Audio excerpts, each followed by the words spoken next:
খাদেগান খাজা আব্দুর রহমান তরবি রহমতুল্লাহ আলাই, তিনি এমন এক হাস্তি যার জীবন সম্পর্কে বললে শেষ হবে না, বরং আমি কথা বলতে পারি কিয়ামত পর্যন্ত তার গবেষণা চলতে থাকবে, কারণ তিনি সেই রকম উপাদান দুনিয়ার বুকে রেখে গেছেন।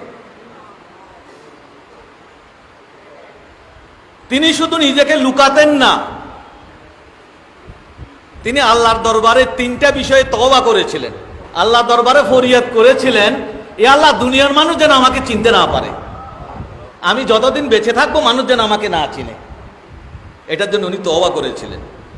আমার দরবারে যেন বড় লোক না আসে, শুধু আলেম উলামা এবং মিসকিনরা যেন আমার দরবারে আসে। এবং তিনি তওবা করেছিলেন ইমামে আজমের মতো।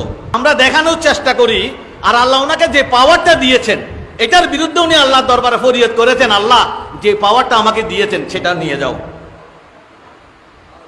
কেন? হুজুর বলেন, আমি একদিন দেখলাম পুকুর পাড়ে বসে আছে এক যুবক, পুকুরে গোসল করে যাচ্ছে, আমি তাকে ধরলাম, এই তুমি অমুকের সাথে জেনা করে যাচ্ছ।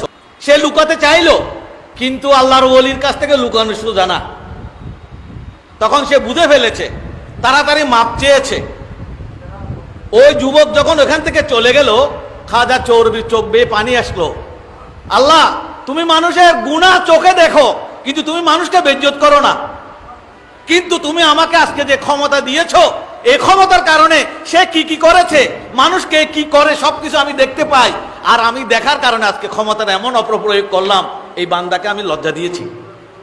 তাই আল্লাহ, আমি এই বান্দাকে লজ্জা দিয়েছি, এখন থেকে যেন তুমি আমাকে যে পাওয়ার দিয়েছো এটা যেন আমার কাছে না থাকে, আমি যেন মানুষের গুনাহ দেখতে না পাই।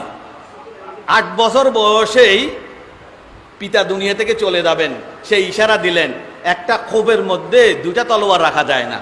তার মানে তোমার বয়স 8 বছর হলো, তুমি তলোয়ার হয়ে গেছো, এখন 2টা তলোয়ার একসাথে রাখা যাবে না, এক তলোয়ারকে বিদায় নিতে হবে। ফকির মুহাম্মদ খিজরি রহমতুল্লাহ আলাই বিদায় নিলেন।